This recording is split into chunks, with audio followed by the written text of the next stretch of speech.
Pagkakasibak ng ministro ng depensa ng Israel, may napakalalim na dahilan. Ano-anong dahilan nga ba ito? Bakit walang tiwala sa kanya ang punong ministro? At ano ang naghihintay para sa puwersa ng sandatahang ito ngayong napalitan na si Yoav Gallant sa posisyon nito?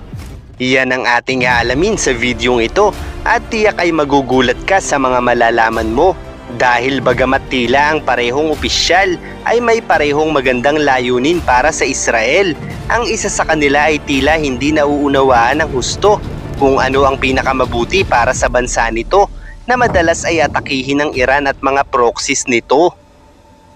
Ang parehong leader ay may tuturing na pawang mga praktikal na mga leader na may pagkakaiba ng estilo sa kanilang pamamahala at mga desisyon, kung saan si Benjamin Netanyahu ay isang pragmatiko at matatag na leader na kadalasang nagpapakita ng maingat na pagsusuri sa mga isyong may mataas na panganib gaya ng pagtatanggal ng exemption para sa mga ultra-orthodox sa bansa na mapabilang sa military conscription, dahil kung pipilitin nila ang mga ultra-orthodox na makisali sa militarisasyon ng bansa ay maaari itong magdulot ng labis na kaguluhan gaya ng paglakas ng kilos protesta sa paghihiwalay ng mga Zionist at ultra-orthodox Jewish na maaaring magdulot ng digmaang sibil. Samantala sa mga isyu naman tulad ng hostage negotiations ay mas matigas siya at hindi palaging handang makipagkompormiso, gaya halimbawa ng mga ceasefire negotiations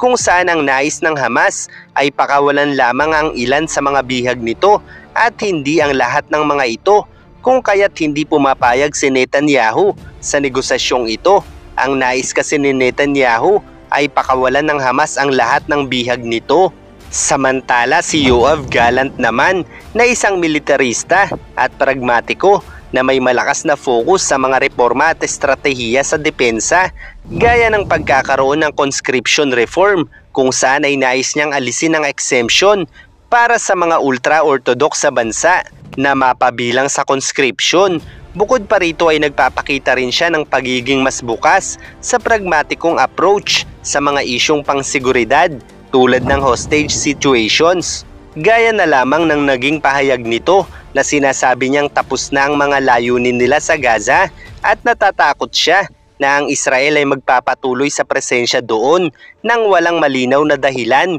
Ang pahayag na ito ni Yoav Gallant ay bunsod ng mga nabigong hostage negotiations dahil sa pagtutol ng punong ministro. Dahil nga naniniwala si Benjamin Netanyahu na ang unti-unting pagpapakawala ng Hamas ng hostages nito para sa tigil putukan ay nagbibigay lamang ng mas mahabang panahon para sa Hamas upang muli itong makaposisyon laban sa Israel. At ang pambabatikos dito ni Yoav Gallant ay nagdudulot ng pangit na imahe para sa pamunuan ni Netanyahu na nagbibigay imahe naman sa pagiging malupit ng Israel para sa Gaza. Bukod pa riyan ay mayroon ring magkaibang pananaw ang parehong opisyal patungkol sa exemption ng mga ultra-orthodox para sa conscription ng bansa, kung saan ang nais ni Yoav Gallant ay isama na ang ultra-orthodox sa conscription o sa pilitang serbisyo militar para sa Israel. Subalit para naman kay Benjamin Netanyahu ay mas makabubuting panatilihing hindi ito mapapabilang sa mandatory military service ng bansa, dahil ang mga ultra-orthodox ay tumutukoy sa isang grupong relihiyoso na mahigpit na sumusunod sa mga tradisyon at alituntunin ng kanilang pananampalataya, lalo na sa Judaismo. Ang mga ultra-orthodox ay kilala sa kanilang konserbatibong pamumuhay, kung saan madalas nilang isabuhay ang mga panuntunan ng relihiyon sa mga aspeto ng kanilang pang-araw-araw na buhay tulad ng pananamit, pagkain at mga ritual.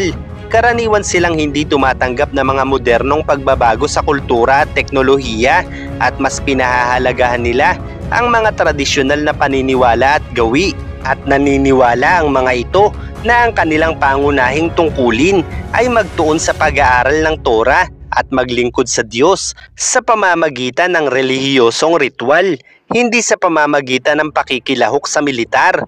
Sa Israel ay may isang kasunduan na nagbibigay ng exemption sa mga ultra-orthodox basta't magpapatuloy sila sa kanilang pag-aaral sa mga yeshiva o mga relihiyosong paaralan sa halip na maglingkod sa hukbo. Kung kaya't ang pagnanais ng ilang opisyal ng Israel na isali sa conscription ang mga ultra-orthodox sa bansa ay nagdudulot ng kanilang matinding galit para sa mga Zionist dahil naniniwala sila na ang pagtatatag ng Estado ng Israel ay hindi tamang hakbang at dapat itong mangyari lamang kapag dumating na ang Mesiyas ayon sa kanilang relihiyosong pananaw. Ayaw nila sa sekular na pamamahala ng Zionist dahil tinatanggal nito ang mga tradisyon at relihiyosong batas na mahalaga sa kanila. Bukod pa rito ay hinihiling din ni Gallant na magkaroon ng imbestigasyon ng bansa sa kung bakit nabigo ang depensa nito sa naganap na pag-atake ng Hamas noong October 7,